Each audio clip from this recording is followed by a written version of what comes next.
Welcome back. You are listening to Nate the Hate on YouTube, iTunes, Spotify, and Google Podcasts. Be sure to like the video and subscribe if you haven't already, and ring that notification bell in the upper right-hand corner so you are notified each time we have a brand new episode go live on YouTube. And I'd like to welcome in my co-host, Modern Vintage Gamer. What's up, Nate? Great to be here. Always great having you. And today's episode is dedicated to Shamsa, whom has generously donated $100 to support the channel. If you would like to support the channel, we have a Streamlabs link in the description below. Donate $100 or more. We will dedicate the episode to you. Or you can donate any dollar amount, ask a question. We will answer it at the end of the episode. And today's episode is not the expected topic that we had advertised on Twitter last week, which was going to be the NVIDIA NVN2 leak and how it concerns Nintendo. Instead, we are talking about Sony's introduction of their new PlayStation Plus merger with PlayStation Now service, known as PlayStation Plus Premium or PlayStation Plus Extra or Essential, depending on the tier you subscribe to, and how these services will provide games such as PlayStation 4, PlayStation 5, and PlayStation Classics. But before we get into that, we're going to talk about a more timely issue, which involves the PlayStation 3 and PlayStation Vita, as we saw reports last week spring up when Chrono Cross and other games were mysteriously inactive for users as their expiration date was reset to January 1st or December 31st, 1969. In some cases, 30 plus years before these PlayStation 1 games were ever announced or released. And the riddle has been solved as to why this happened. And it was, as many people suspected, it was a Unix epic issue. Now, MVG, for those who aren't aware of what that terminology means, can you enlighten us? You know, Nate, you kind of put me on the spot because I'm not really 100% sure, but like I know that the epoch time is the first or the last day of 1969, I believe. It's when the system basically is in some type of, well, the time is in some type of indeterminate state. So it sounds like there was a system issue on one of Sony's web servers or a couple of them that was serving up these games and inadvertently had put the epoch time as the expiry date of games such as Chrono Cross. There were other examples of other games as well, I believe. I think Gex was another one that people were reporting was not working, but it was only a handful of games.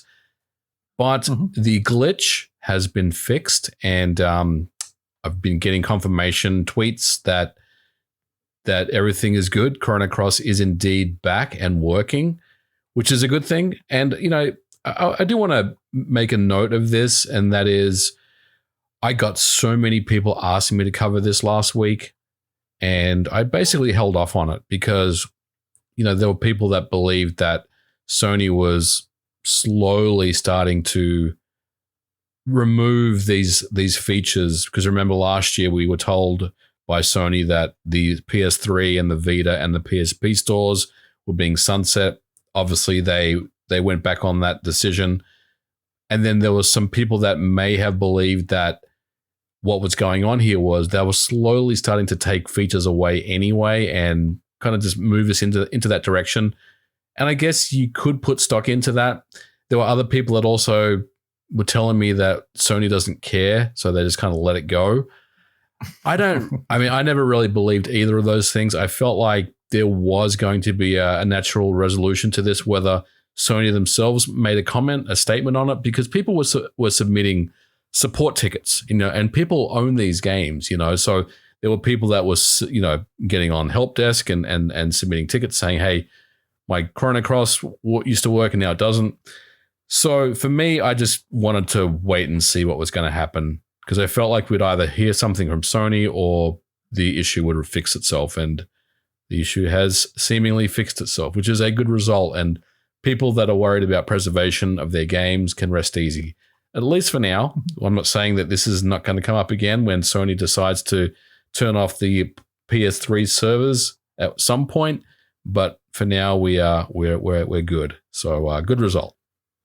Yeah, it's definitely a good end result. And a lot of people did pick up that it was just a bug or a glitch when they noticed that the expiration date was set to December 31st, 1969, because that is just moments away from what would have been the epoch time of January 1st, 1970, with the arbitrary timing of 00000, which in coding would come back to that 1969 or that 70 date.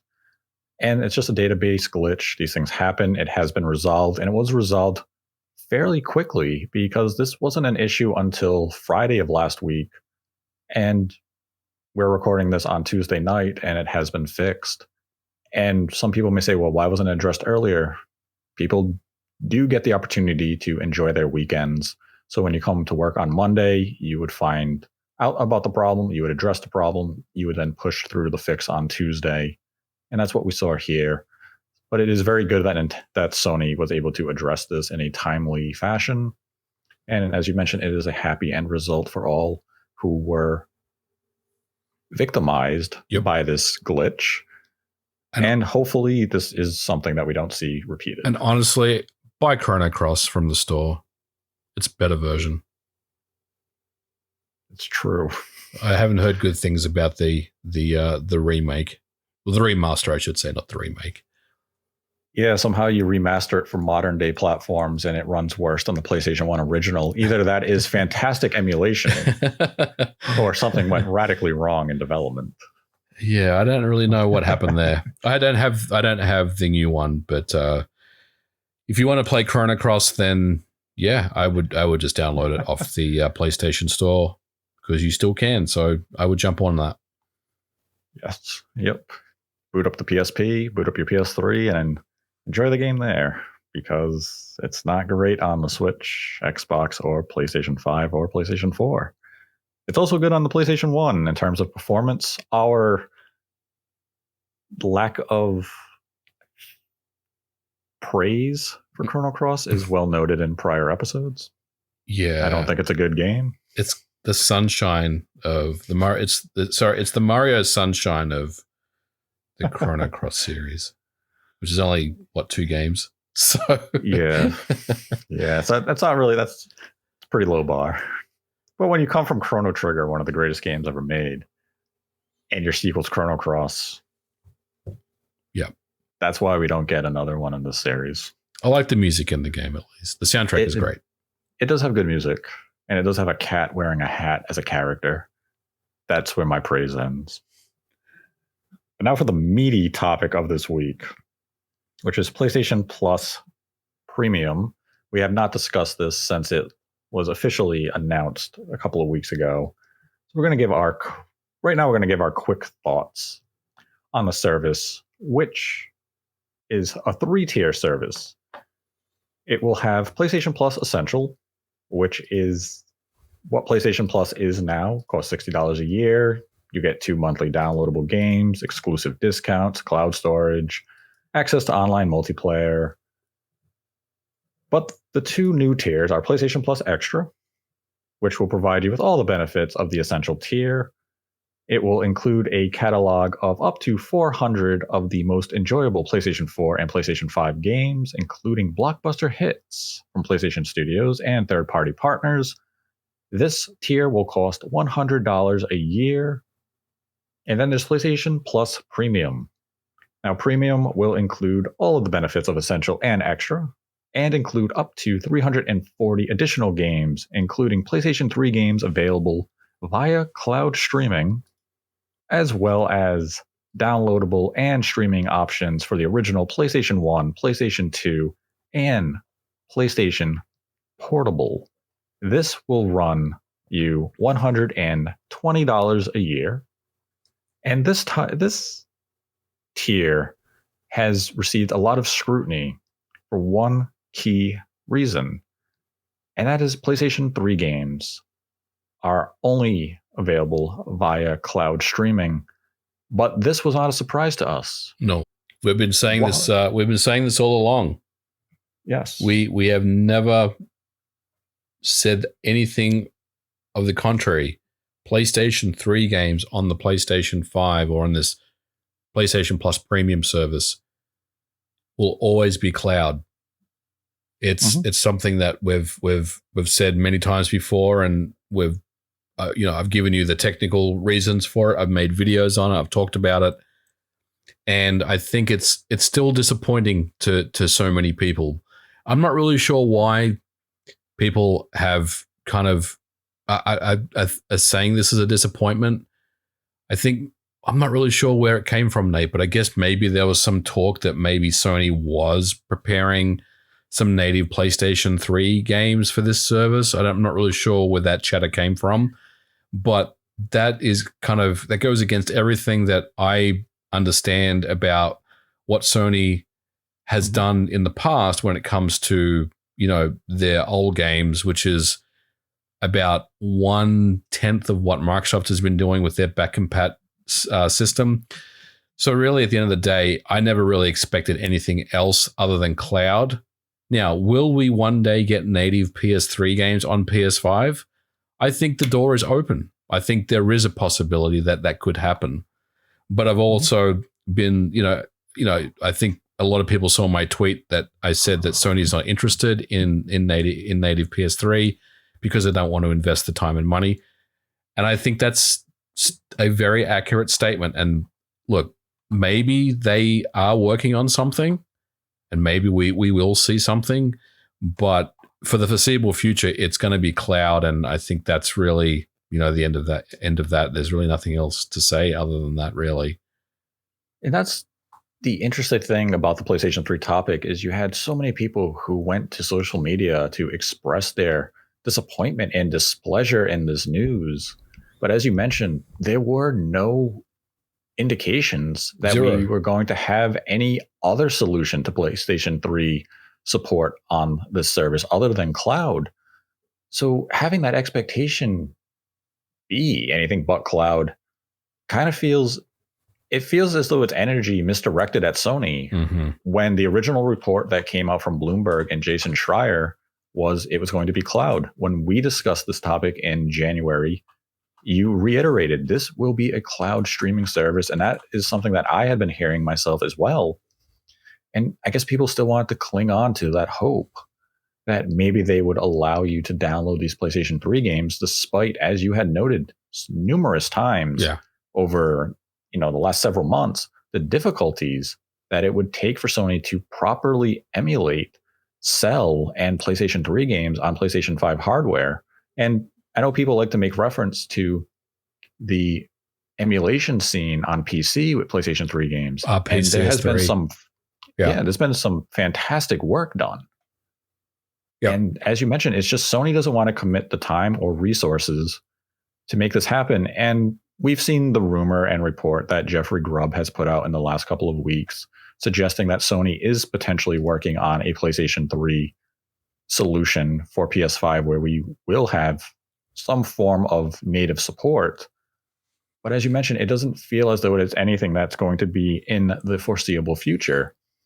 And I 100% agree with you on that, because if I'm one of these third-party partners who have agreed to put our PlayStation 3 games on the PlayStation Plus premium service, we should be aware of these plans. And I would even hesitate to put my game on the service at its introduction if I know I can just put a native version on, let's say, in 18 months and 24 months. Because that would better represent my game. Yeah. Yeah, and there's also the licensing aspect of this as well, which, is very, very complicated and very messy.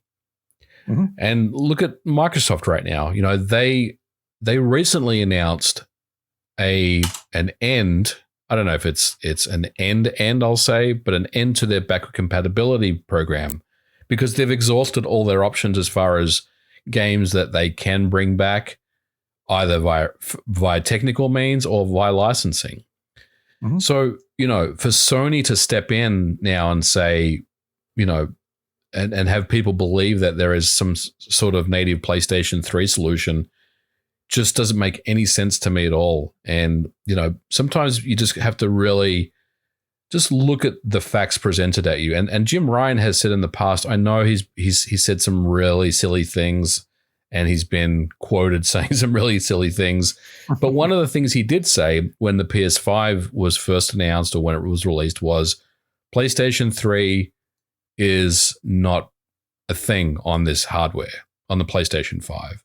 And I always kind of went back to that and said, well, okay. I mean, if Jim Ryan, has actually said something accurate, that's the quote that I'm going to take away and say, this is what he said, So yeah, I just don't really know where it's all come from. I guess, I mean, look, there's probably some hype. There's probably some patents that have been read and taken out of context that people have seen about emulation and stuff, backward compatibility.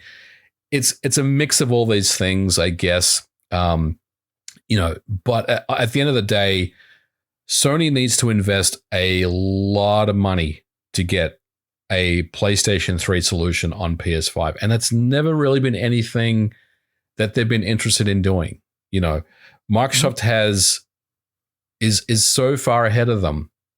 And I know people that are Sony, that love Sony and don't like Microsoft are going to call me a fanboy. I don't care what you call me, but the reality is Microsoft has been doing this for years. Sony had hardware in their older systems, and that's how they got all their old games to run. And that was great. It was a great solution. But Sony is not going to put a cell processor in the next revision of their hardware and allow you to play PS3 games again. I remember reading something about that as well, that, or maybe they're going to add the cell into the new hardware. I mean, at the end of the day, Sony can make this happen, but I just don't think that they're interested in it. Sony's vision is very, very focused, and that is more games, the future of their games, all the games that they're currently working on, and many of the ones that we probably don't know about, we're going to hear about this year, later on in the year, during E3 time. And I think that's really it for them. What they're offering with and I'm going to call it Project Spartacus. What they're offering with that service is just a nice little value add. It's kind of, it reminds me of very much of the NSO service with Nintendo, with the N64 stuff. It's a cool little diversion from your current Switch usage that you use. You're going to jump in and play F-Zero for an hour, or you're going to play a couple of games of Mario Kart. It's really fun. And I feel like that's what Sony's offering here. This is not anything that's going to be more than just a nice little palate cleanser after you've played 100 hours of Elden Ring or something. Mm-hmm. And actually, that's a good segue into a topic I did want to get into, and it's that we see a lot of the comparisons of how does PlayStation Plus Premium compare to Nintendo Switch Online or even Microsoft's Game Pass, and whether or not Sony wants to position us internally as their Game Pass competitor is irrelevant to the consumer. Right. What we can see based on these tier breakdowns is that this is essentially Sony's version of Nintendo Switch Online. Yep. You're subscribing to a service that is going to grant you access to select software, and that's exactly what NSO is. Now, is this a better version of NSO? On paper, I would say yes, just in terms of offerings, because Sony is going to offer PlayStation 4, PlayStation 5, as well as the classics with the PS1, PS2, and PSP, whereas what Nintendo offers us with NSO are just the classic systems, not counting the expansion pack at this point. Just base NSO is just online play with NES and Super NES games. Then you have the more expensive expansion for N64 and Sega Genesis. So Sony is offering us a version of Game Pass in the sense of we are getting current generation games with the service. We're not going to have any day one games as far as Sony releases are concerned. But when you look at PlayStation Plus, you do get some day one games from, be it a third party, an indie studio. Very rarely do we get a Sony published game, but we did get one at the opening months of the PlayStation 5 generation when they put Destruction Derby All-Stars. But Sony has made it clear it is not their priority to put day one releases on this service from their own studios. Yeah. But it doesn't mean it will never happen for some of the smaller games. Whereas Game Pass, Microsoft is committed to every single one of their first-party published games will be day one on Game Pass. So that's where these really aren't a one-to-one competitor. Right. So let's kind of talk about that a little bit. I think that as far as its competitiveness or comparison to NSO, I think this offers more for the consumer, at least on paper, right? Like, it's a little unfair to say that because it hasn't released yet. We'll know when it does release because, they're claiming, 400 games and another extra 360 classic titles. We're not going to get that on day one. They're not going to just dump 400 PS4 and PS5 games on the service. They're going to, like any service, they're going to, offer a handful of games every month and then take a handful of games away every month. That's the nature of these things. But based on what we know, if we're getting Miles Morales, if we're getting Spider-Man, God of War, Death Stranding, Mortal Kombat 11, and Returnal, they are some of the best Sony games that you can get right now.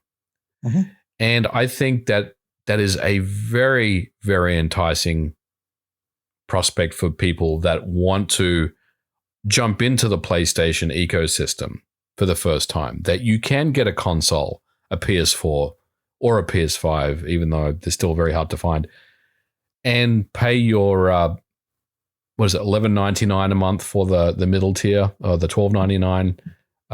No, it's the $14.99 a month for the extra.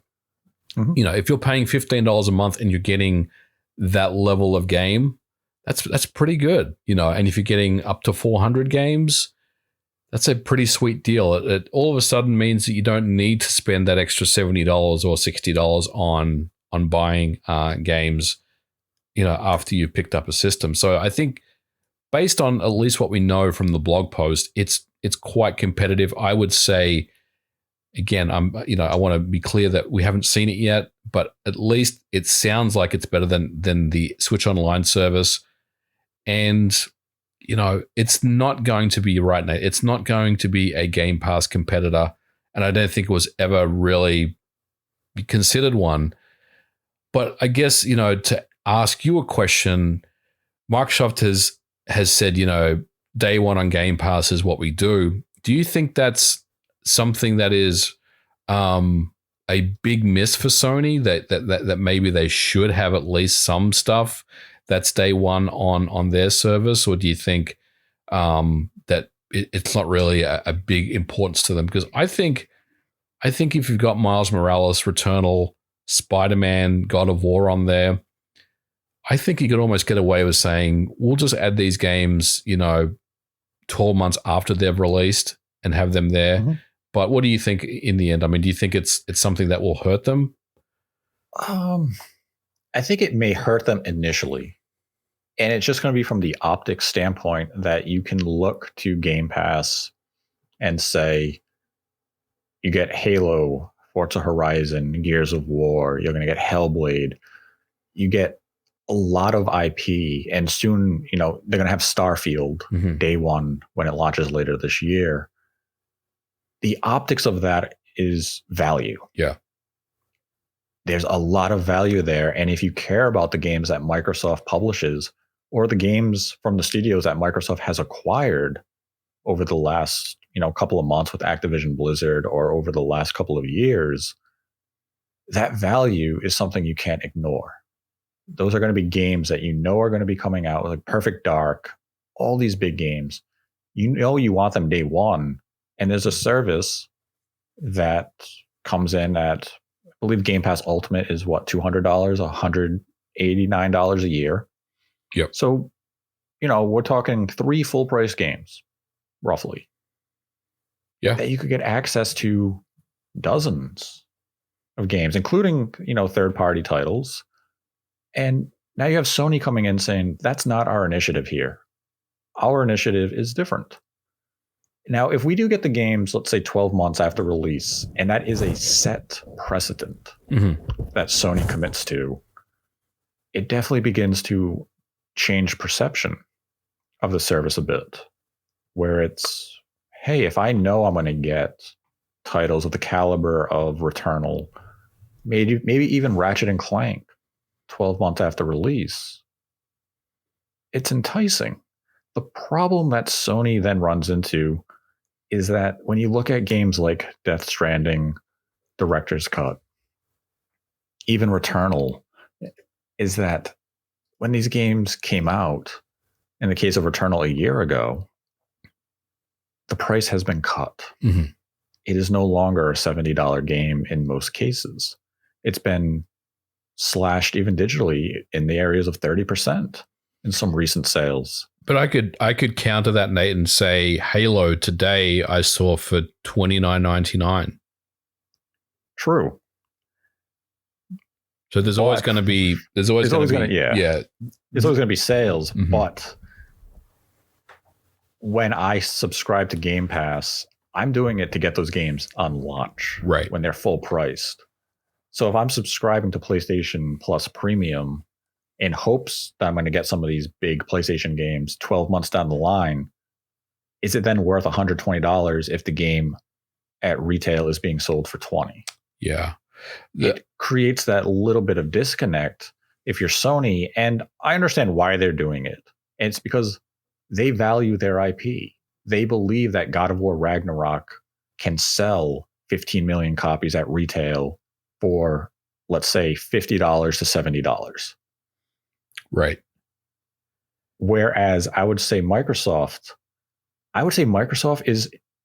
isn't in the software business right now when it comes to the Xbox.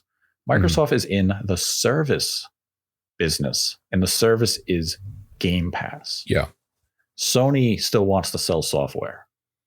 The service are the sprinkles atop your sundae. Right. Yeah, I mean, I think there's room for both. You know, like I think Sony's offering it's definitely not Game Pass, but I think they have enough here for it to do well for them. And I think the thing that I keep getting back to is what they're going to offer to entice people to jump on board. I mean, if you're offering God of War, Miles Morales, Spider-Man and Miles Morales still sell extremely well for Sony. Returnal, Mortal Kombat 11, they're the games that we know. You're right. They'll probably add Ratchet and Clank at some point. We'll probably get Horizon Forbidden West maybe next year at some point. That's very enticing to someone that's looking at this for the first time and saying, I want to get signed up for this service because this is some quality games that you're offering here for nothing, even though obviously you are paying for it every month. Mm-hmm. So I think Sony's big hook really is to entice people to sign up and join up. And they're taking an approach here where they're offering current existing fans of their current lineup of games a way in, and then the classics. They're getting people that like the old retro stuff, like myself and you, thinking, well, maybe I should sign up for the premium plan because I want to get access to those 340 games that could be really, really fun to play as well. So I think they're offering something here that, it is pretty good. It's definitely not Game Pass, but I think it doesn't need to be for Sony. I think this is a good approach for them, and it will do well for them, I think. I think it will do well for them. The area that I have a disconnect with kind of comes with that second tier, which will offer the PlayStation 4 and PlayStation 5 games, PlayStation Plus Extra, which is not $100 a year, is that for me, who has had a PlayStation 5 since launch, I've played Miles Morales. Mm-hmm. I've played Returnal. I've played Death Stranding. Yeah. So the games from Sony's own publishing, you're not offering me anything at this point. Right. But for the newcomer, day one, you subscribe to that middle tier of $100 a year and you get Astrobot, Miles Morales, Returnal, Death Stranding, Mortal Kombat 11. You're having a fantastic day one. for only $100 on top of, obviously the price of admission, which is the console. There needs to be some level of maturity, though, with this service. Because remember when Game Pass first came out, they didn't really have much on offer there either. I mean, they had some stuff. Right.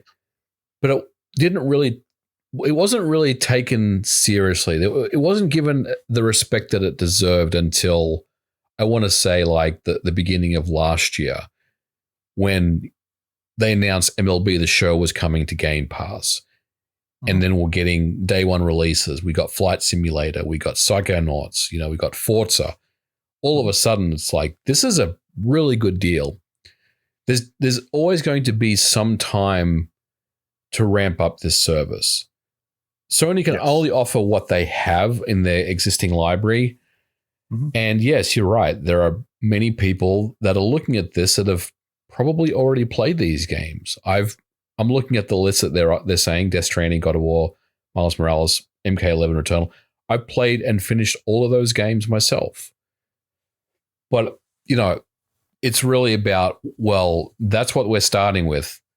But if we do get Gran Turismo 7, which I refuse to buy, but if they offer that on the service, I'd probably take a look at it. Horizon Forbidden West, I'm certain they will add to this service at some point. Probably next year, let's be honest, maybe 12 months out. So there's definitely a lot to look forward to here. But yeah, you're right. They have to give us something to start with. And I think the way they're marketing this is they're enticing new customers to jump on board with PlayStation. Buy a PlayStation 4 or a 5 and pay $15. And you can get access to a massive library of games for free. Why you don't have to buy games anymore? That's kind of the hook here. And look, I think it'll do well for them. Yeah, I mean, obviously there's a lot of details about the service that Sony is keeping close to their chest. And it's like the roadmap of how they're going to bring the games that they want to the service from Sony's own publishing, development partners. And I think once, as you mentioned, we see that fleshed out and we see it really come into its own, we'll have a clearer vision of really the direction that Sony wants to take these more expensive tiers of the service with premium and extra. Because right now, when you see those titles, that's a good start, especially if you're a newcomer to the PlayStation 5.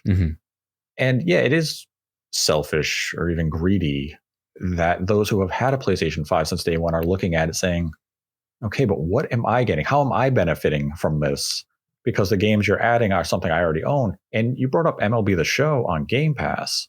And MLB The Show is the perfect title that if you're Sony, you would want to have day one as part of the more expensive tier.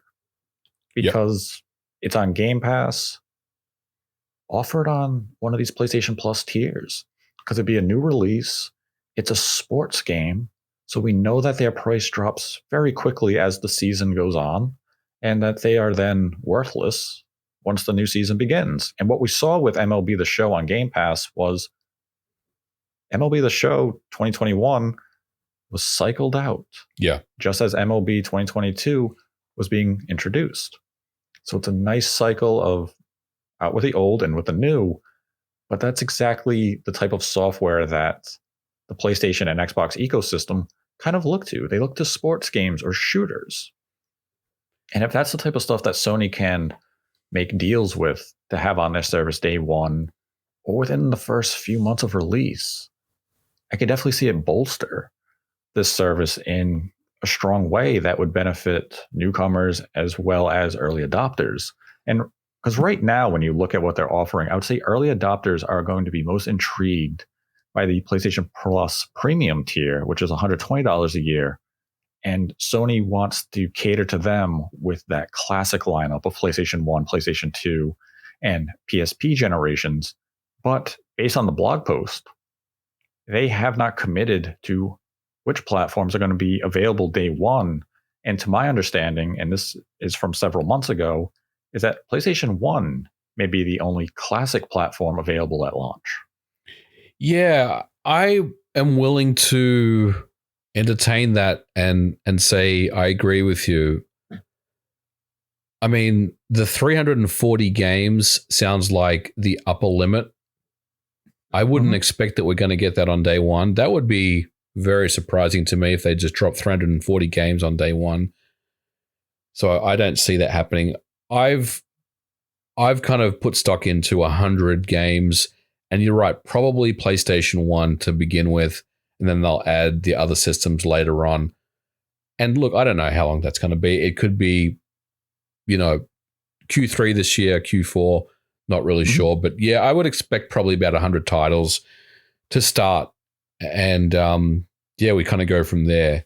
So just like the PS4 and PS5 games, I'm hopeful that Sony will offer some quality games to their classics collection that really entice people to jump in and start playing as well, because they have a very vast catalog of legendary titles. They have a long legacy of games that they could really bring forward and show us.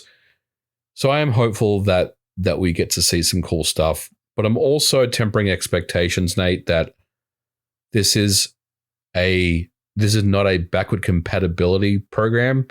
This is a set of curated classics. So I do wonder what exactly we will get to see, and if there's any licensing that will affect the games that we do see versus the ones that we don't, that we are kind of expecting to see on this service. It does remain to be seen. But this is probably the part of the service I'm most interested in, that I will definitely be checking out for myself. And unlike the Switch Online, I can pay month to month. So I'm probably going to pick up a couple of months of this.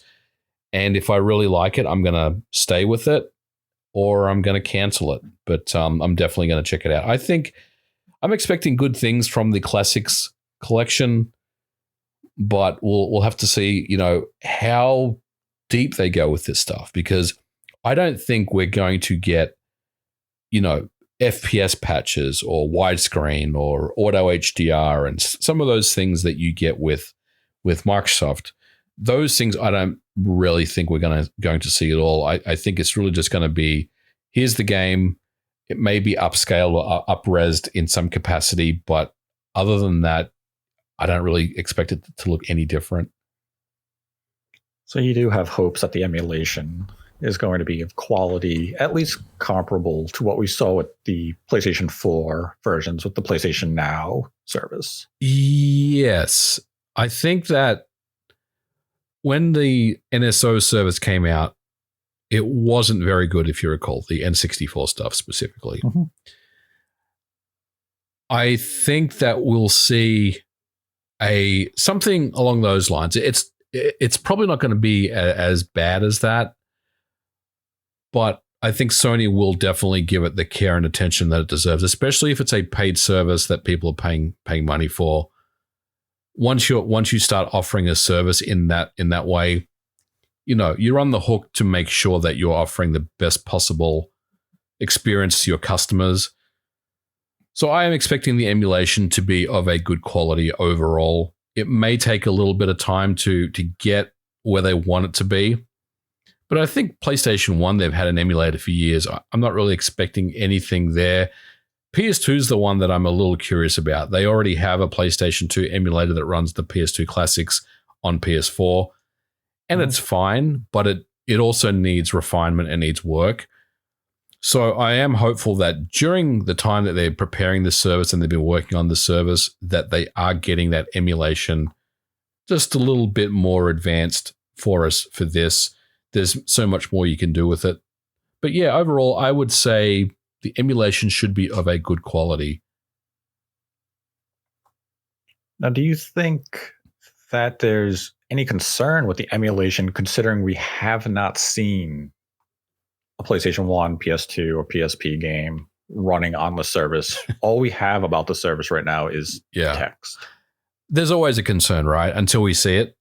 So there's always a concern that they launch this and it's buggy, it crashes, there's performance issues, all of those things could happen. And I guess we'll know if that is the case, because when Nintendo released the N64 service, we were a little confused, Nate, because I remember we we were like, well, why didn't they release Game Boy and Game Boy Color? Mm-hmm.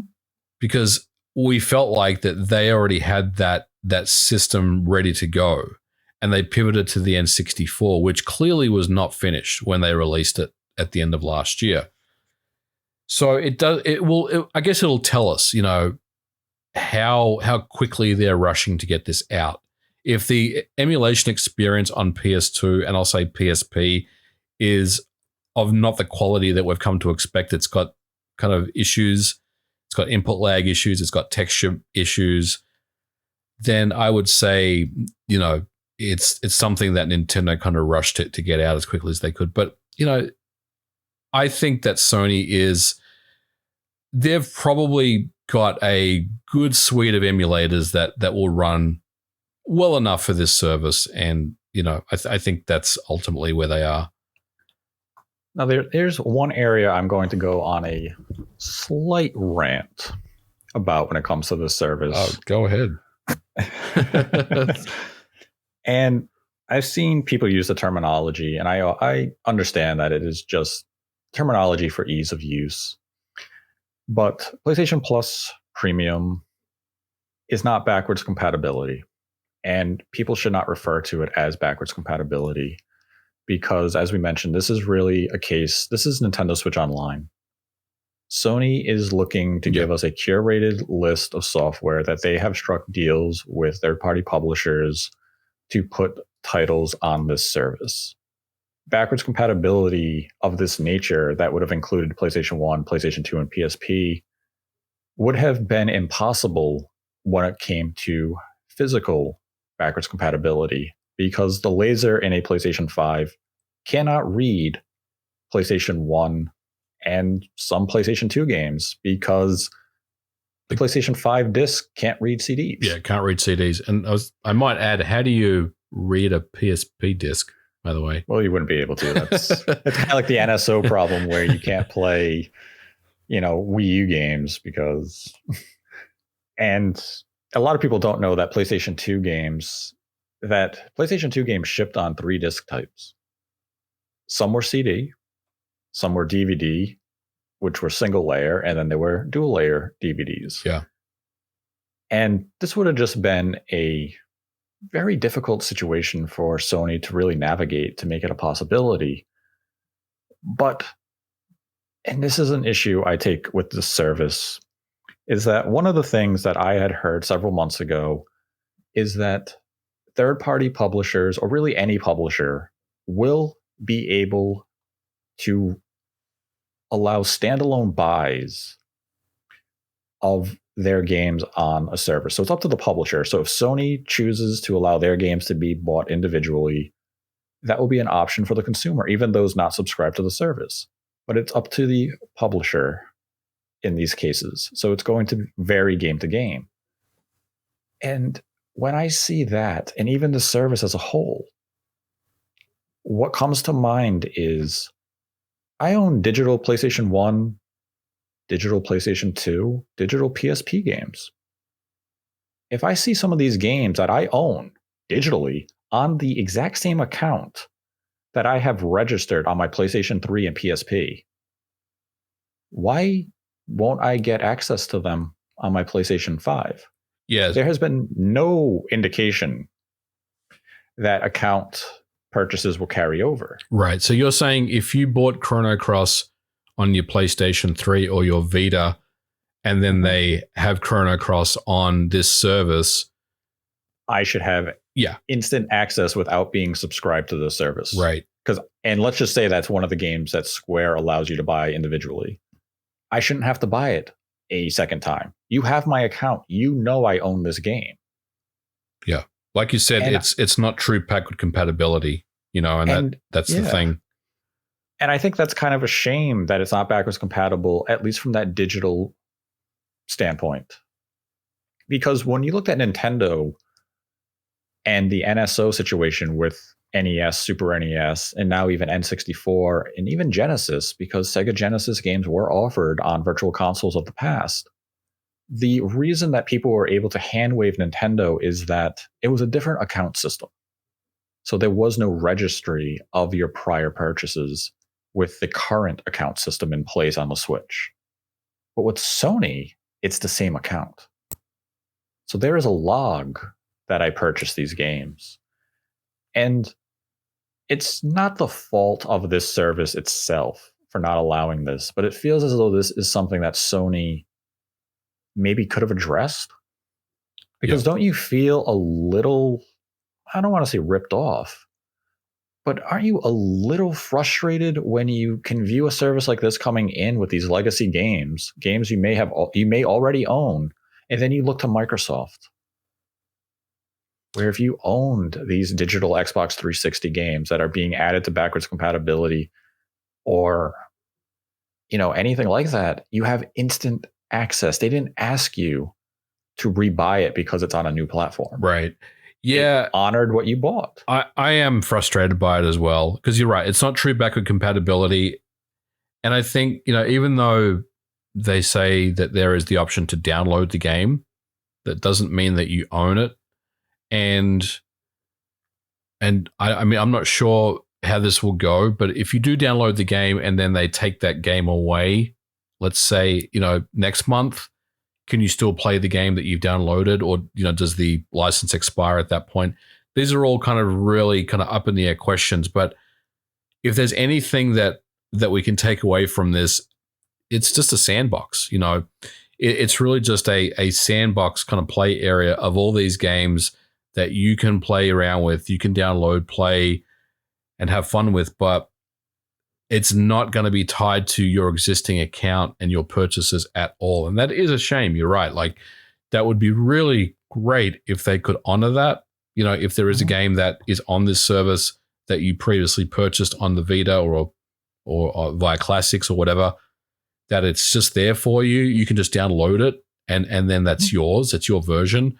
And then that stays with you on your PlayStation 5 or whatever. That'd be fantastic.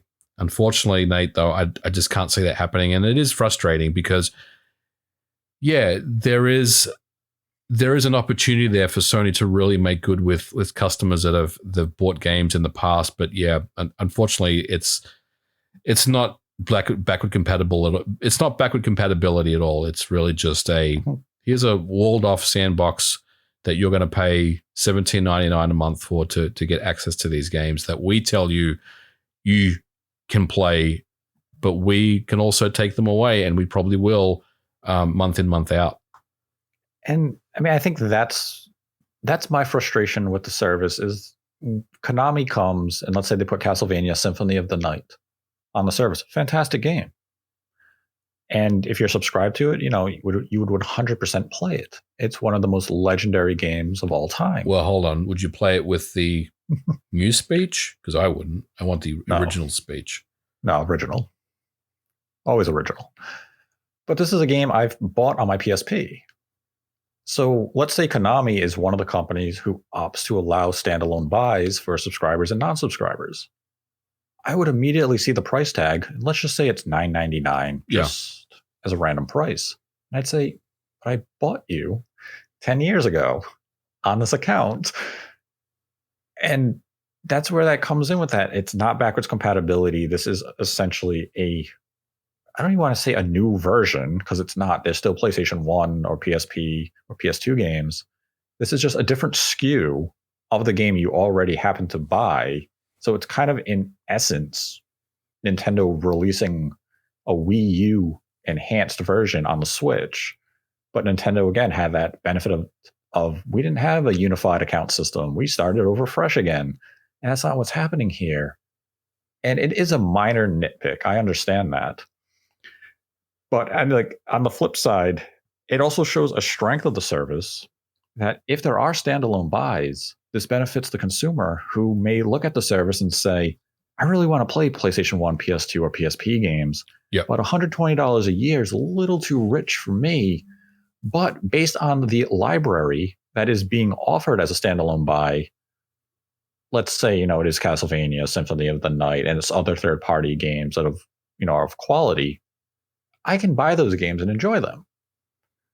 And that also opens up huge potential for third-party partners who have agreed to work with Sony on the service, because now they're not just getting that initial payment of being listed on the curated list, now there's that sales potential for millions of individuals who are not going to subscribe to the service for sales. And that's where this service is superior to Nintendo Switch Online, which does not offer any form of virtual console purchasing. Right. It's you subscribe, you get access, and that's it.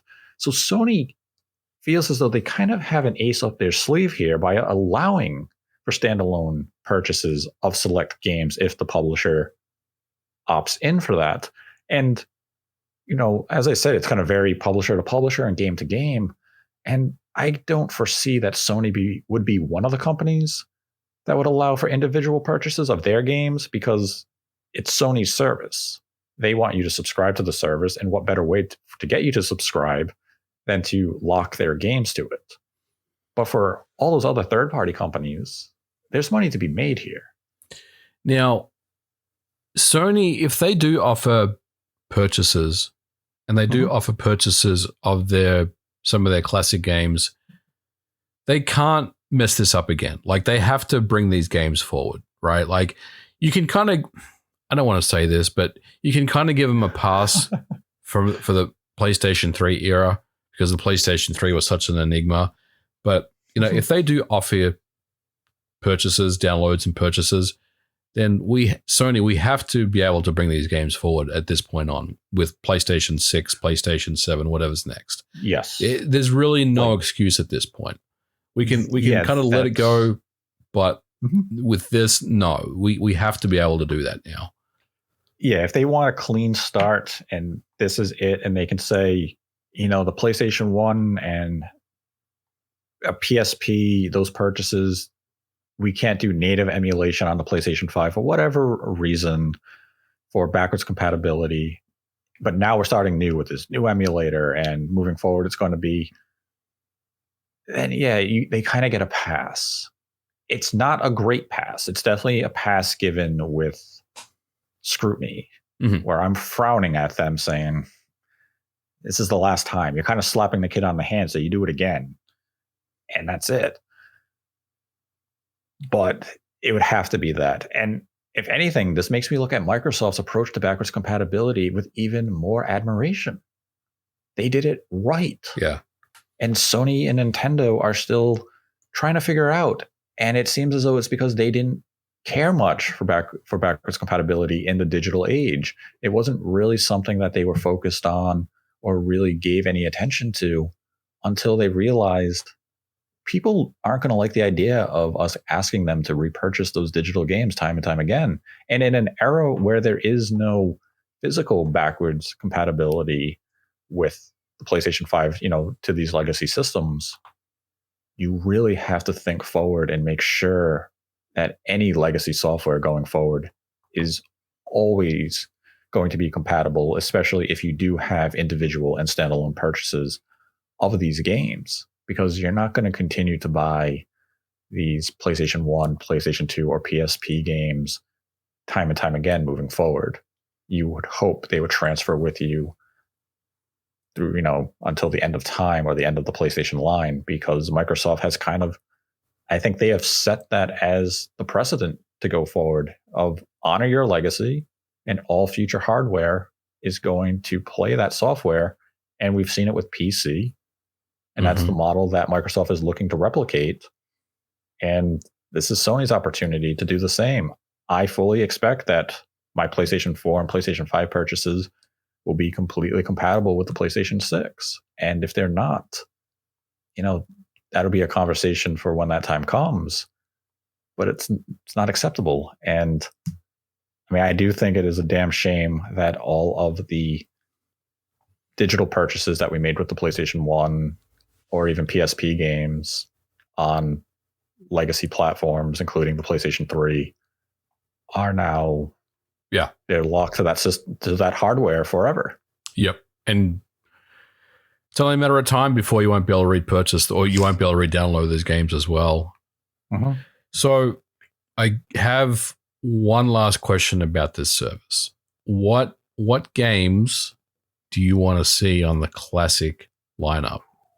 Give me your best three. I would want to see from like the PlayStation 1, I'd want to see Metal Gear Solid 1, Castlevania Symphony of the Night, and Metal Slug. That was on PS1. I think it was Metal Slug X. Yeah, they're good picks. I would definitely want Symphony of the Night. I'm going to say Parasite Eve would be one that I would love to see on the service. Big fan of that game from Squaresoft. And Metal Gear Solid, I mean, that would be cool, but I feel like there's something a little more, I don't know, something more Sony that they can offer, like Jumping Flash or something cool like that. So now I see, like PlayStation 2 would be a whole different matter because there are so many classics on the PlayStation 2, but there's also those obscure hits. Oh yeah, that you'll probably never see again. And I think of what was the place, like the Bouncer. Would Square ever put the Bouncer on this service? Well, that would be really cool if they did, just to bring it back. I mean, they probably won't. I mean, I would like to see Silent Hill 2, and I'm not trolling you, Nate, but I would love to see Silent Hill 2 on this service.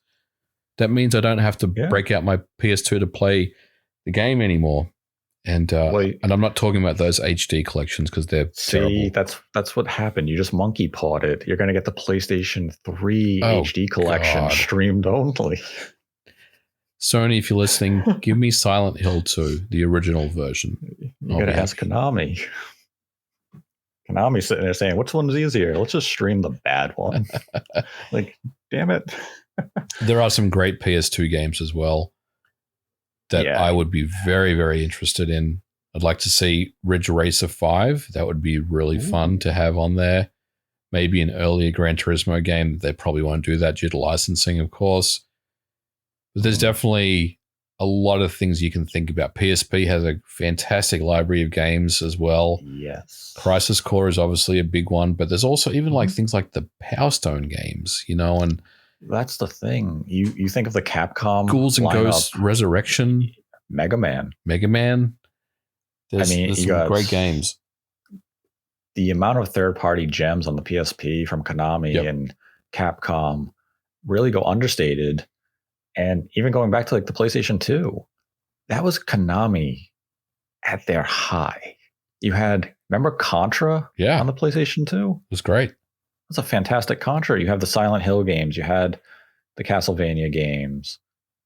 Konami, I mean, Metal Gear Solid games. Konami was that developer you wanted support from. Absolutely. And we've got games like Eco and Shadow of the Colossus, all the Japan studio games. There's Patapon and Loco Roco on the PSP. I mean, there's definitely a mouth-watering prospect of some really great games for this service.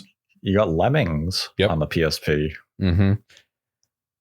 There's a lot of potential for Sony here, and my final question to you is going to be: are you going to subscribe to the service? And if you are, what tier are you going to subscribe to? So I'm going to pick up the premium tier, the $17.99 a month. So I'm definitely going to jump in and play around with it. I don't know how long I'll keep it for, though. So I'm not going to commit to a year's worth. I'll probably just grab, a couple of months to start with, see how it feels. If it's something that I feel like Sony's really giving it the respect that it deserves, I'll stick around. If it's one of those things where they drop it and then nothing happens literally for like 2 months, nothing gets added, nothing gets changed, then I may just dip. It's really about how well it's maintained, how well the emulation is on the classic side, and just the overall experience. I'm hopeful that Sony will really give this a lot of attention, and it's probably going to need it during the first few months. There'll be a lot of teething problems, I would imagine, a lot of quirks and things with the service, which I think they'll figure out. But I'm definitely going to check it out at least. What about you? Are you going to jump in? And if you are, what tier are you going to be looking at? I am not going to jump in at launch. Okay. And That's the fair. reason's going to be is if there are going to be standalone purchases of the classic games, I want to see which publishers are participating in that. Because if they are the bigger publishers, let's say Capcom, Konami, Namco, Sega, there's a lot of games from those generations that came from third parties. And those are the ones that I would more than likely want to revisit. Like there will be some from Sony, but I mean, there's still that chance that Sony games could be bought individually. We don't know yet. They haven't detailed this aspect of the service. Right. So I want to see if that aspect is indeed reality. I mean, just because I've heard of it doesn't mean that it's going to be true, but it was something I heard that was planned. And if it is true, I want to see what's offered for individual purchases, because if there are quality games being sold at good pricing, I would look to that first before I would subscribe. And then if we find out that, there are no individual purchases whatsoever, that will never happen, then I would subscribe to the higher tier. The reason I have hesitation to subscribe, aside from that, is that I really don't have a point of value to look at these and say, oh yeah, $120 a year is a good price. There's no preference for these legacy games on the PlayStation 1, PlayStation 2, or PSP to really give me an idea that is this a good deal? Yeah. If the game is being sold individually, and let's say PlayStation 1 games are $5 and they launch with in the area of 100 games, I could say, okay, the service has essentially paid for itself with that, type of roster. And the PlayStation 2 and PSP games are only sweeten the deal. But right now, I don't have any reference point to if it's a good value. Whereas something like Game Pass, I could look to and say, that's the price of 3 games. I buy more than 3 games a year that, Microsoft publishes, so it pays for itself. Nintendo Switch Online, at least the base version, you'd look at $20 a year and say, well, I got, Super Metroid, Link to the Past, Super Mario World. Those games were being sold for, I believe it was like $10 on the Wii U. So you can say, well, 2 games, it paid for itself. But when you look at the N64 expansion pack, there's definitely still a lot of hesitation if it is worth $50 a year or not. And, the quality of the releases that we were seeing early on were definitely a contributing factor into that. So right now, I need to see the lineup of software, the emulation quality, before I can commit. And as I said, if I can buy games individually, I need to see the pricing and who is participating in that before I would really consider committing to a subscription. Yeah, that's fair. I mean, like I said, it's really about first impressions here and what they offer. Mm-hmm. I like to think they're going to really entice people to jump on with this. So I'm hopeful they'll offer up some really good classic games. But we'll have to see. I am a little fearful that licensing has eaten a hole through some of the best games, and maybe they can't provide. But it's Sony. They obviously have a long history of games, a lot of franchises of their own. Yeah, so I think that we'll see at least some cool stuff on the service. But yeah, very, very smart, just to kind of wait and see what they offer. I'm going to check it out because I want to look at the emulation side and see how well it stacks up against, competition, homebrew emulators and things like that, and see how far along Sony is advanced, especially comparing it to what they currently have as well. So I think it'll be an interesting topic to kind of dive into.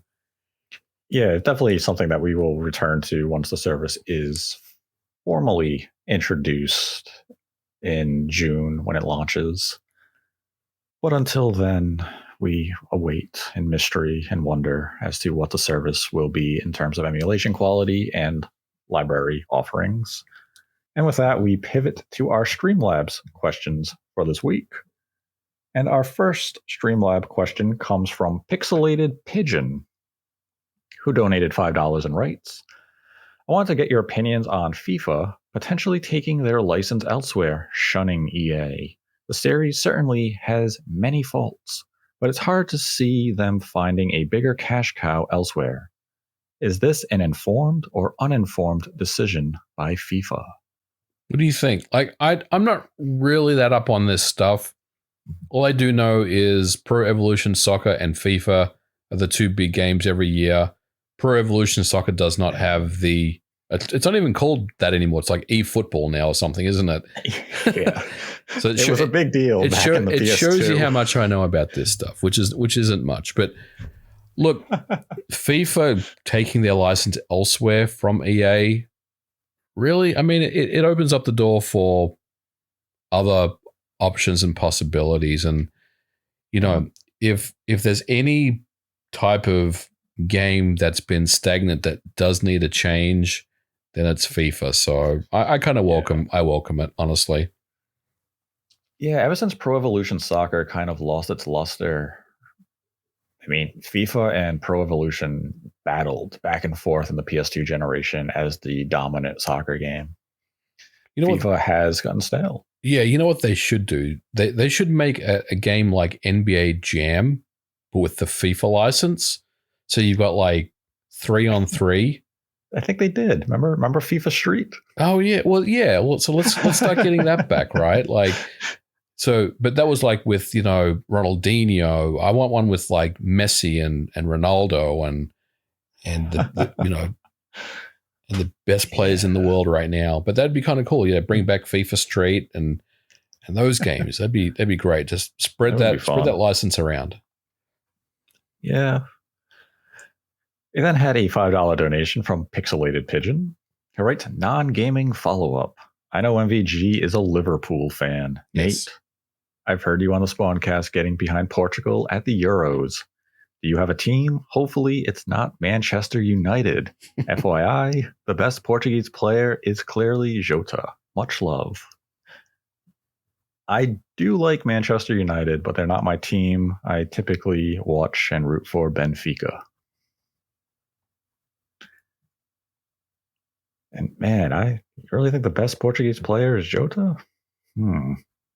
He's pretty good. He is good, but I mean, Portugal have some good players. We'll see them at the World Cup this year. Yes, we will. I believe Portugal was seeded into Group H. Mm-hmm. So let's see if they can win the World Cup. Let's see if Ronaldo can get the World Cup before he retires. Well, Italy didn't make it, so they got a chance. Got a chance. Yeah, Italy shocked. They were shocked they didn't make it with that. I can't believe it. Yeah, I can't believe he just kicks it. He's so soft. It's like, no. I can't believe Italy did not qualify for the World Cup after winning the Euro Cup last year. Yeah, unbelievable. That's a different podcast. This is not Sportscast. Not yet, at least. Maybe during the World Cup it will. Then had a $3 donation from Chris B, who writes, in regards to my last message about Breath of the Wild 2 and the Switch 4K, I did send that question before the delay. Personally, I don't see it as an intentional delay, but I do think it would be a great idea to release the two together if the timing is correct. Now, part 2 of this question, where Chris B donated an additional $1, they continue with, I know details in this regard are limited for various reasons, but how did you get into the position you are with access to these insider leaks?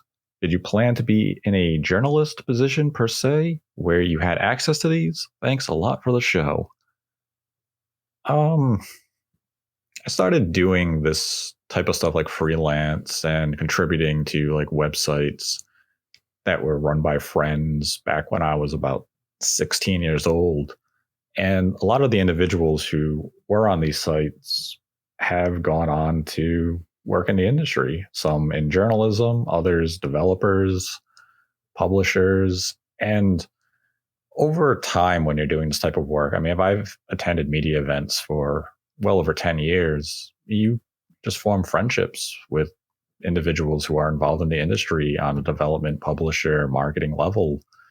And I never view it as insider leaks as much as just, it's just information.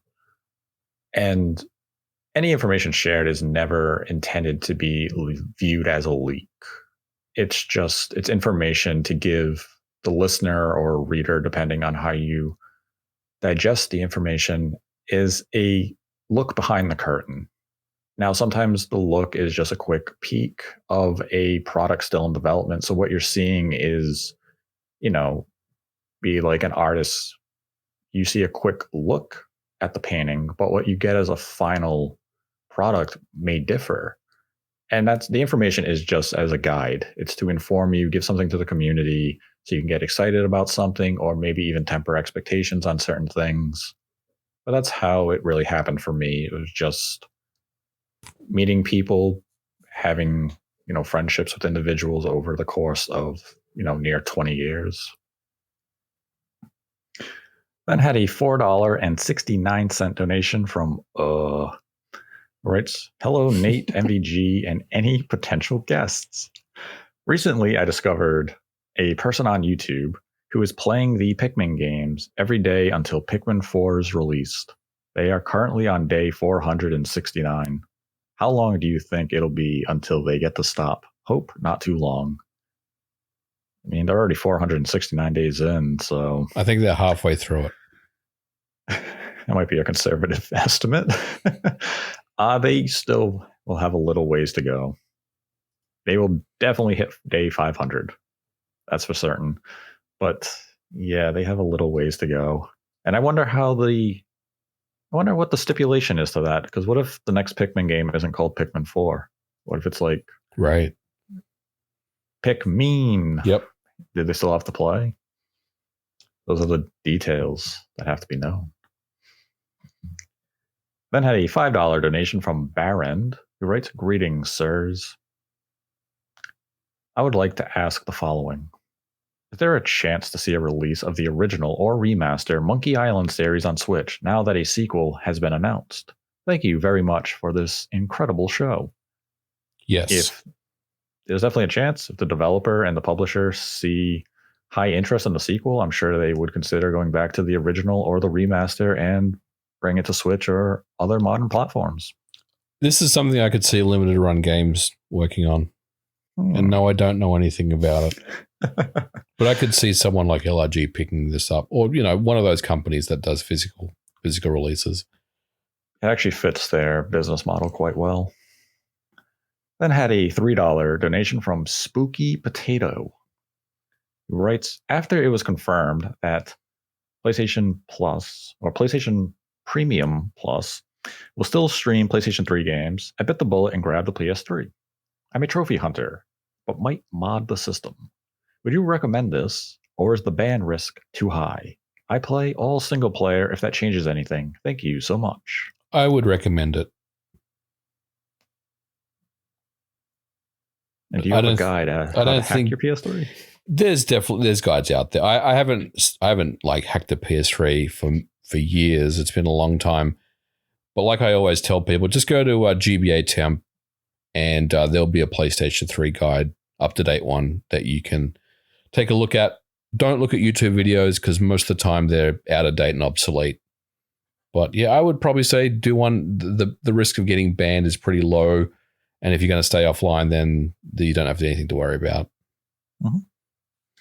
Then had a $2.23 from Cosmic, who writes, "All past revisions from Nintendo, Microsoft, Sony are upgrades of the same architecture, i.e. more RAM, upclocked CPUs, larger GPU of same type, etc.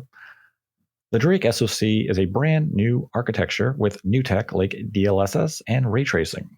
Seems more next-gen than revision, no?" Still ultimately comes down to branding and positioning by the console manufacturer.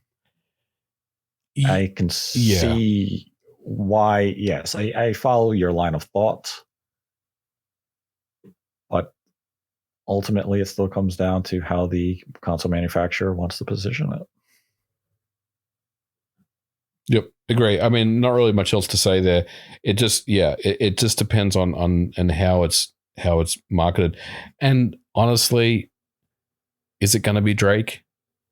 Do we even know that for a fact? We don't really know. We speculate, but honestly, it could be anything. Could be I'm not saying it's X1 again, but Oh God. there may be a few more plays in the book here before we know ultimately what we're going to get. Then had a $2 donation from Raiju, who writes, what is the future of Smash? Will it be Smash Ultimate Deluxe for new Switch with a few new characters and stages? A reboot will just result in people begging for old characters and just wouldn't make sense unless the gameplay changes significantly. My expectation is a reboot. I think the game needs to be re-examined and evolved in terms of its mechanics, and I think a reboot is the best way to go about it, because right now the problem is, if they did a Smash Ultimate Deluxe, is all the third-party characters would have to then be relicensed. Nintendo would have to go to Square and Capcom, Namco, etc., and offer them a new contract to license the game for this new release. And it's one of the reasons you don't see a Smash Ultimate Complete Edition at retail, because the way the contracts are written is that they get that original cut to be in the game, and then they get the cut based on how many times the game, the character is purchased. If you did a complete edition, you would have to go to all of those companies again and say, okay, what percentage would you want from each sale specifically of this SKU? So there would be a lot of factors at play to make a deluxe super version of the game happen. And all you need is one company, let's say Square Enix, say no, and you'd lose all those characters. So I think they would go with a reboot and find a new direction for the franchise. Reboot it is. Then had a $1.50 donation from Emerald, who writes, why would Nintendo ever move away from Switch brand? It's been wildly successful and people respond positively to it. Why build up a new brand from scratch again with a next-gen system? They do this every 5 or 6 years and it is pointless. Learn from Sony. I mean, Sony is not exactly, have a perfect record of this, especially with the PlayStation 3. Even though the PlayStation name has stayed on, we've already talked about issues with backward compatibility and changing their architecture and things like that. Look, I think it's really about innovation at the end of the day. It's offering something to the customer that is unique, different, interesting. The Switch right now sounds like, for the foreseeable future, is the system of choice, the hybrid model. But who knows, 10 years from now, a hybrid system may not really appeal to customers as much as it does right now. And it's very difficult to imagine that, because we're in the moment right now, but things change. The Wii was such a success at the time, but if you think about the Wii today, it doesn't really make much sense. No one wants something like that. So I think, ultimately it's just looking at what people want and offering something up. So I think the Switch is going to stick around for a while, but it may not be something that will be here forever, I will say. Mm-hmm. Yeah, I mean, whenever Nintendo brings out a new system, it's because they usually come up with a new concept or idea that they want to put into a product.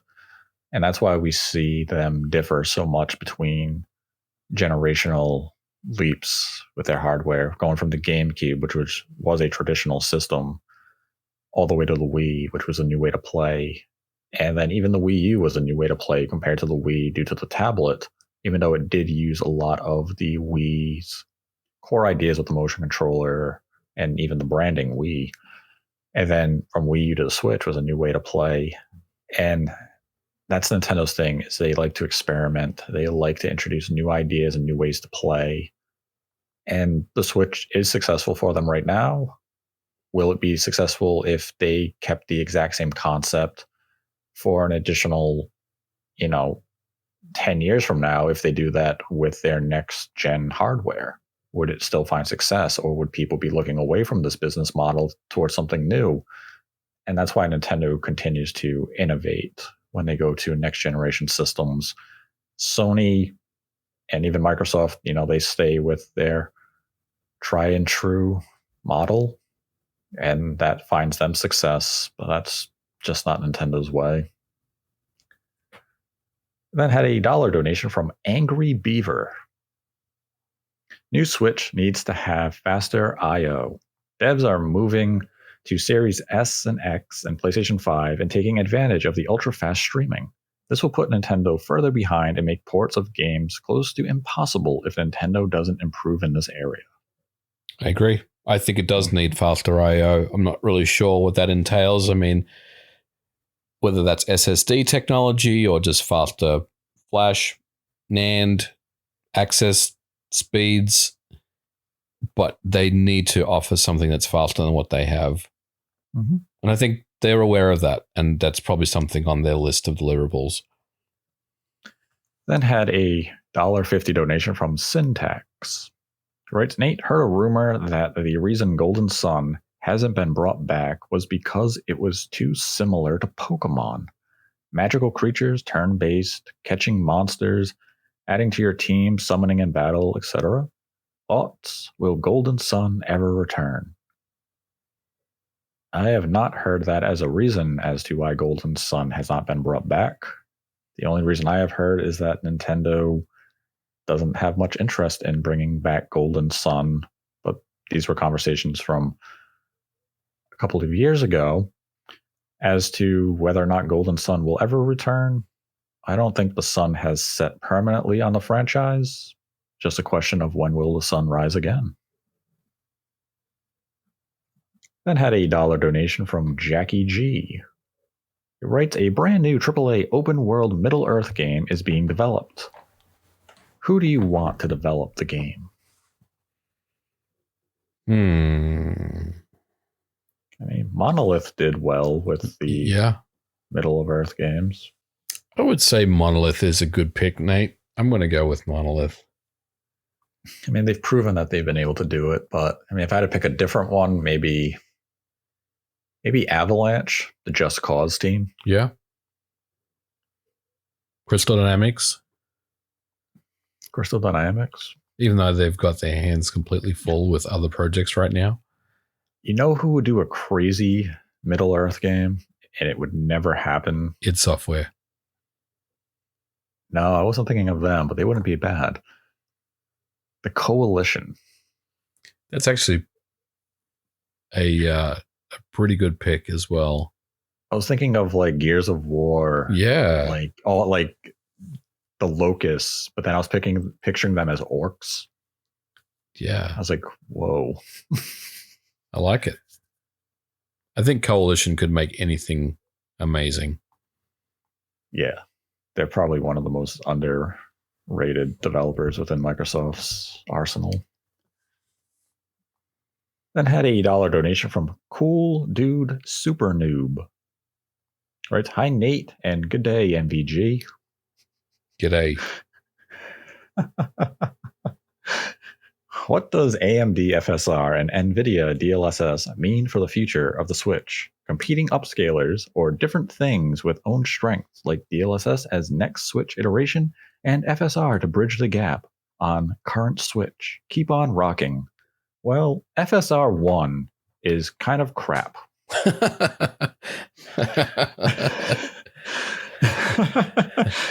That's the blunt version, and it's actually going to be a topic that we are hoping to address very soon with a guest who is more well-versed in FSR 1, but is not a big fan of it and will explain in greater detail why FSR 1 is crap. DLSS is magic. Yeah, there's definitely different use cases for both of those things, even though on paper that they kind of offer the same benefit. I think in reality that's a completely different story, and yes, we will be covering this in a future episode.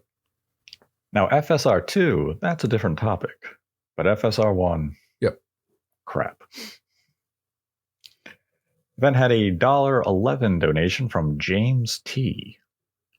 Right. Hi, Nate and MVG. A question for both of you. What do you think is more likely by 2030? Microsoft and Sony switching from x86 to ARM-based consoles, or Nintendo leaving NVIDIA for another chip partner? This is controversial. I think Nintendo leaving NVIDIA. Based on those two options, I would agree with you. I don't think x86 is going to change for a long, long time, even though I have heard talk about moving to ARM because there's benefits there. At the end of the day, having parity with PC, having that parity with Xbox, PlayStation, and PC is really what developers want, what hardware makers are trying to offer them. So unless the whole industry moves to ARM, which, man, I can't see that happening. Yeah, we're going to stay at x86 for a long, long time. So yes, I could see Nintendo and NVIDIA parting ways before that. Yes, I would agree. I then had a two-part question and a $5 donation from Kev R.A. Writes, Mario Golf, Nintendo Switch Sports, and Mario Tennis all released incomplete with free updates later to complete the game. Did Nintendo make this decision for their sports games and expect the same for Strikers? Or is Camelot partially to blame? When it comes to Mario Party never getting DLC, is that because ND Cube doesn't want to do it? Or does Nintendo tell them not to? Who is making these decisions? And what's the power difference between third parties, subsidiaries, and first-party teams? So for part one,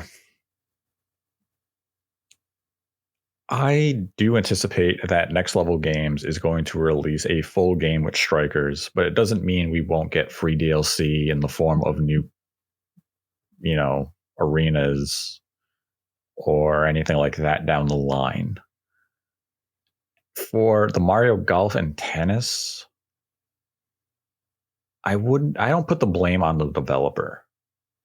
The blame, if a game releases incomplete, should always fall on the publisher, because the publisher is the one who dictates the release, not the developer. The developer makes the game in accordance to the guidelines or time window relayed by the publisher.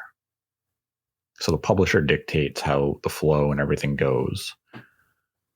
And in the case of Mario Golf and Tennis and Nintendo Switch Sports, Nintendo is looking at the games and saying, this is fine. We can release them in these states and we can add in new content 3 months, 6 months, 12 months down the line, because that is how Nintendo wants to have a flow of content, likely to keep the game fresh.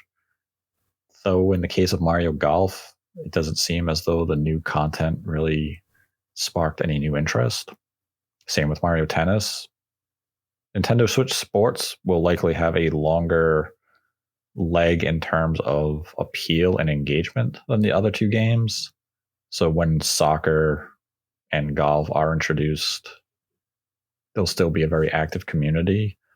With Mario Party never getting DLC, that would be a situation of, I would still say that's Nintendo. Yeah. That Nintendo did not plan to have DLC with that game. ND Cube as a developer could say, hey, we'd love to do some DLC, and Nintendo can, again, as the publisher, say, no, you're not doing DLC. We would prefer you to make a brand new game. Yeah, so, I think all roads lead to Nintendo on this one, or the publisher at the end of the day. It's really up to them to determine that stuff. Yeah, so for the last question of who is making these decisions and what's the power difference between third parties, subsidiaries, and first party teams, it's ultimately just the publisher. Mm-hmm. Then had a $2 donation from Shrek 2 Fanboy. You ever see Shrek 2? I have. That's not their question. Oh, I thought that was the question. They write, I feel like the way Microsoft has bought mega publishers will screw over a lot of people. And it seems like more people still have problems with Sony making timed exclusives. Does it feel like there are double standards here? Also love the show.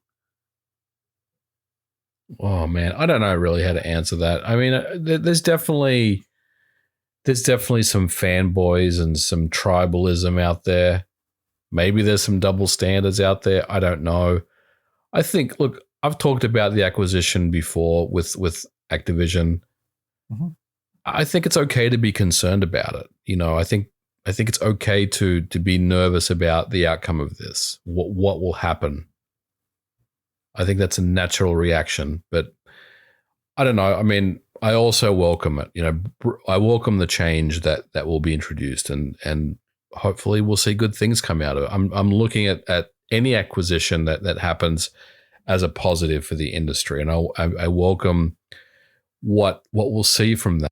I'm hopeful that any acquisition that happens, there are good things that come out of it at the end of the day. Yeah, I mean, it's difficult to say because I can see the point where people say, look at the acquisitions, like especially when you see a company the size of like Bethesda, a company who is known for their multi-platform releases, where people say, you know, my favorite game used to be, you know, Fallout or Elder Scrolls, and I own a PlayStation, and now I'm not going to be able to play my favorite game anymore because it's on the Xbox. And in the world of business, the solution, unfortunately, to that problem is if your favorite game is now on Xbox, you buy an Xbox. Yep. And I mean, I understand from a fan point, it's, you know, it's not the system that you have preference to, but if that's where if that's where the games that appeal to you are now being hosted, that is where you have to go to find your entertainment. When Sony makes timed exclusive deals with third-party games, we can use Final Fantasy VII Remake as an example, where they signed it for a 12-month, then an 18-month exclusive window, and that prevented it from coming to PC. It's another form of business. They're trying to make their platform appealing, and they spend money to make that happen. And it's kind of a case of, if you know a game is going to be exclusive to a PlayStation, Xbox, Nintendo platform for 12 months, 18 months, or 24 months, you as the consumer, it's best to become informed and know that there is a window of expiration. So if you prefer to play the games on PC and the game is going to be exclusive for X amount of time, you know, don't fall into that launch day hype. Wait, and it will come to your platform of choice. But these are standard business practices to make their platform appealing and attractive to the consumer. Then had a $3 donation from Kohaku. It's in regards to Switch 4K. How long do you think DLSS can be a solution to the power gap that Nintendo faces with competitors receiving ports? Will the revision be enough for a while, or is a more powerful next successor needed sooner than later? Thanks. DLSS can achieve a lot.